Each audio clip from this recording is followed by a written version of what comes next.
Bonjour, Sœur Grâce. Bonjour, Frère Junior. Bonjour encore. Je viens ce matin euh, faire un petit témoignage. Bon, il est bien fait, le témoignage n'est jamais petit parce que tout ce que le Seigneur fait pour nous est bon. Alors, quand je venais là-bas, j'ai dit, j'ai une situation que je vis depuis beaucoup d'années. Mes pieds, mes pieds vibrent vraiment. Vibrent que quand ça commence à vibrer, je mettais seulement la main comme ça. Je faisais les signes de croix sur mes pieds en priant.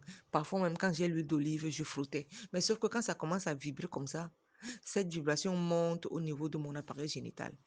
Et je ressens comme si je suis en train d'avoir euh, euh, euh, euh, euh, un rapport avec quelqu'un que je ne vois pas. Que ce soit le jour, que ce soit la nuit, c'était comme ça. C'était comme ça. C'était comme ça. C'était comme ça. C'était comme ça. À chaque fois, je sortais, il fallait que si je mets les chaussures, il fallait que je mette un peu le sel dans mes chaussures pour porter, pour que ces vibrations ne viennent pas. Mais le sel pouvait faire quoi? Parfois, ça se calmait 1 heure, 30 minutes, parfois, ça revenait. Donc, c'est une situation que je vis. Ça fait plus, c'est depuis, je pense, 2006 ou 2007 jusqu'à présent. Alors, quand j'arrive à Totan Kolbou, je n'ai pas partagé ça avec vous la dernière fois. Quand j'arrive à Total Kolbou, une voix me dit que toi, tu pars même aussi. Tu pars même aussi. Depuis que tu rencontres les hommes de Dieu, toi, tu penses que celui-ci, il est spécial. Il n'est pas spécial. Il est comme les autres. Il est comme les autres. Il ne peut pas t'aider. Il ne va rien faire pour toi. Rentre chez toi. Ah. Quand j'ai pris le téléphone, j'ai appelé Sœur Grâce. Bon, elle n'a pas pris. Et la voix là me dit que voilà un signe que ces gens-là ne sont pas bien. Et il y a une autre petite voix qui me disait que tu ne peux pas partir de chez toi. Tu arrives ici à un pas et tu veux rentrer. Va là où tu dois partir. Tu peux voir de tes propres yeux. Et tu auras le temps de faire ton analyse. Bon, à peine je relance l'appel, Sœur Grâce décroche. Elle m'indique. Je dis, ok, je connais même la route là. Et c'est comme ça que j'arrive dans vos locaux. Quand j'arrive dans vos locaux, le temps de monter les escaliers. Naturellement, je ne supporte pas les escaliers. Oui, un niveau, maxi 2 niveaux. À plus de 2 niveaux là, j'ai le vertige. Mais sauf que même monter au premier niveau là, j'avais déjà les vertiges. J'avais déjà les vertiges. J'avais comme l'impression que je vais tomber, je vais tomber, je vais tomber. J'ai dit, Seigneur, ça peut être vrai que l'endroit, ce n'est pas bien. Bon, je me disais que c'est moi qui me disais ainsi, mais c'est plus tard que je découvre que non, c'était le malin qui voulait à tout prix me détourner du bon chemin. Bon, j'ai dit que Seigneur, je ne peux pas quitter, traverser toute la ville, arriver ici et, et que je rentre encore comme je suis venue. Mais sauf que quand j'arrive, quand je retrouve le bureau, j'entre, j'ai senti un apaisement. Je ne sais pas comment expliquer ça.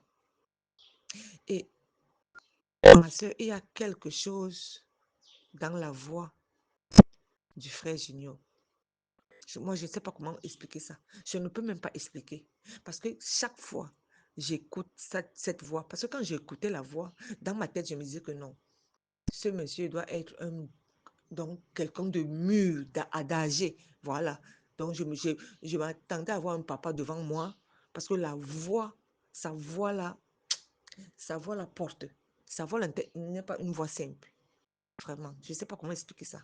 Et à chaque fois, je suivais, que ce soit les émissions, que ce soit, je ne sais pas tout ce que je suis de lui, ces émissions sur YouTube. Je pleure toujours. Hier, je n'ai pas pu écouter, suivre le direct. Mais ce matin, j'ai ma connexion dérangée. Mais ce matin, j'ai reprié avec la dame qui a appelé, la dame pour qui Frère Junior a prié. Et pendant que j'ai réécouté la prière, je priais également. Mais la voix du frère, il y a quelque chose dedans. Il y a quelque chose dedans. Alors, mon témoin, c'est les vibrations là. Quand j'entre, quand je ressors de là, quand j'entre même, je constate que mes pieds ne vibrent plus. Parce que quand je venais, ça c'est des choses, c'est quelque chose qui était déjà naturel sur moi. Oui, c'est quand mes pieds ne vibraient pas que je réagissais que, hey, donc j'ai même fait 30 minutes là, mais mes pieds n'ont pas vibré. Mais quand j'entre dans le bureau, je m'assois en attendant que le frère me reçoive. Je n'ai ressenti aucune vibration au niveau de mes pieds, aucune. Ah, j'ai dit que peut-être comme j'ai marché, comme j'ai grimpé les escaliers.